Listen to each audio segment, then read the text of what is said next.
تو جناب امام مہدی جناب سیدنا عیسیٰ علیہ السلام سے کہیں گے کہ آئیے آپ آ کے جو ہے وہ مصلی امامت پہ کھڑے ہو جائیں، آپ امامت کروائیے، آپ جو ہیں وہ جناب نماز پڑھائیے۔ جناب عیسیٰ علیہ السلام فرمائیں گے کہ نہیں، امامت کروانا آپ ہی کو زیبا ہے، آپ امامت کروائیں، آپ خود ہی ایک دوسرے کے امام ہیں۔ اور حدیث کے الفاظ ہیں، آقا فرماتے ہیں یہ بات اس امت کے لیے اعزاز ہوگی کہ نبی ہیں عیسیٰ علیہ السلام، لیکن امت محمدیہ میں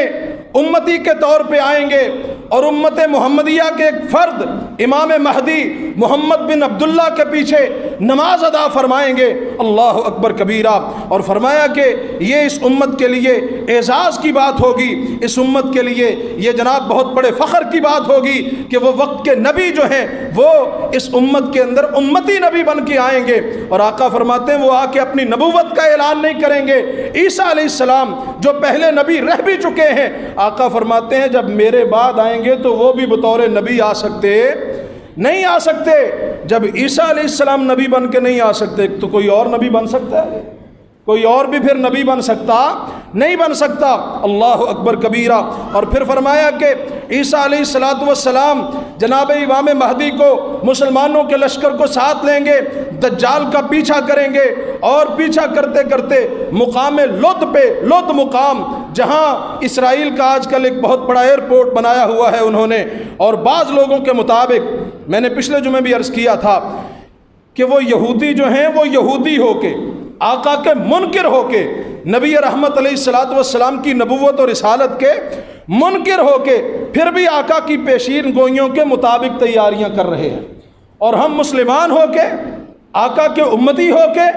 آقا کی پیشین گوئیوں کو پہلی تو بات ہے جانتے ہی نہیں ہیں، پڑھتے ہی نہیں ہیں، اور دوسری بات اگر کوئی بیچارہ سنانا شروع کر دے تو ہم میں سے کئی لبرل قسم کے لوگ ایسے ہوتے ہیں، آپ تو ماشاءاللہ اللہ آپ کو لبرلزم سے محفوظ رکھے، اللہ آپ کو لادینیت سے محفوظ رکھے، اللہ آپ کو کفر و الحاد سے محفوظ رکھے۔ افسوس کی بات ہے ہماری یونیورسٹیوں کی حالت یہ ہو چکی ہے کہ پڑھائی کے نام پہ الحاد کو ایسا فروغ دیا جا رہا ہے کہ وہ جناب ان چیزوں کو ویسے قصہ کہانیاں سمجھتے ہیں، اور کئی ایسے منکرین حدیث پیدا ہو چکے ہیں وہ کہتے ہیں یہ کوئی بات نہیں ہے، اور کئی ایسے جناب لوگ پیدا ہو چکے ہیں جو اپنے علم کے زوم کے اندر نبی رحمت علیہ السلام کی حدیث کی ایسے ہی مختلف تعویلیں کرتے پھرتے ہیں، اور جی اس سے مراد تو یہ ہے، اس سے مراد تو یہ ہے، بس تعویلیں کرتے ہیں، امت کو عمل سے دور کر کے رکھ دیا ہے۔ میرے بھائیو، اللہ اکبر کبیرہ۔ پیارے آقا علیہ السلام کے فرامین کے مطابق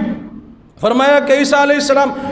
لد کے مقام پہ، جہاں میں نے عرض کیا کہ اسرائیل کا ایئرپورٹ ہے، اور میں ذکر کر رہا ہوں بعض لوگ کہتے ہیں کہ وہ ایئرپورٹ بنانے میں بھی یہودیوں کی ایک سوچ شامل ہے۔ ان کی سوچ یہ ہے کہ مسلمانوں کے نبی نے یہ پیشین گوئی کی ہے کہ لد کے مقام پہ عیسیٰ علیہ السلام دجال کو قتل کریں گے، ہم یہاں ایئرپورٹ بنا دیتے ہیں، جب دجال کو اگر وہ یہاں قتل کرنے کے لیے آ بھی گئے، پہنچ بھی گئے، پہلی تو بات یہ ہے کہ ہم مقابلہ کریں گے، اور دوسری بات اگر وہ آ بھی گئے تو ایئرپورٹ سے یہاں سے فرار کروا دیں گے۔ استغفر اللہ معاذ اللہ۔ ہو سکتا ہے یہ ان کے کچھ سادہ لوگوں کی بات ہو، ان پڑھ لوگوں کی بات ہو، لیکن بہرحال یہ بھی منظر عام پہ ہے، ان کی ایک سوچ یہ بھی ہے، کہاں تک وہ خود کو تیار کیے ہوئے ہیں کہ اگر وہ یہاں پہنچ بھی گئے تو ہم جناب اس کو فرار کروا دیں گے۔ اور آگے چلیے، جناب سیدنا عیسیٰ علیہ السلام وہاں لد مقام پہ اپنے برچے کے ساتھ دجال کو قتل کر دیں گے، اور پھر فرمایا اس کے بعد یاجوج ماجوج کا خروج ہوگا، یاجوج ماجوج قوم جو ہے وہ نکلے گی، بڑی تکلیف ہوگی، عیسیٰ علیہ السلام بد دعا کریں گے ان کے لیے، اللہ کریم ان کی بد دعا کی برکت سے ایک خاص وقت کے بعد یاجوج ماجوج کا بھی خاتمہ فرما دیں گے۔ پھر فرمایا ہر چیز کی فراوانی ہو جائے گی، ہر جانب اسلام کا دورہ ہو جائے گا، اور عیسیٰ علیہ السلام 40 سال حکومت فرمائیں گے، حج اور عمرہ بھی کریں گے، اور پھر ان کی وفات ہوگی، مسلمان ان کی نماز جنازہ ادا فرمائیں گے، اور فرمایا کہ روضہ رسول میں نبی رحمت علیہ السلام کے پہلو میں انہیں دفن کر دیا جائے گا۔ یہ جناب عیسیٰ علیہ السلام کی بابت تمام احادیث جو ہیں ان کا خلاصہ میں نے آپ کے سامنے رکھا ہے، اور یہ بھی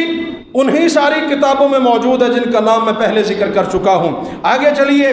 جہاں تک تعلق ہے دجال مردود کا، تو اس کے خروج سے متعلق 4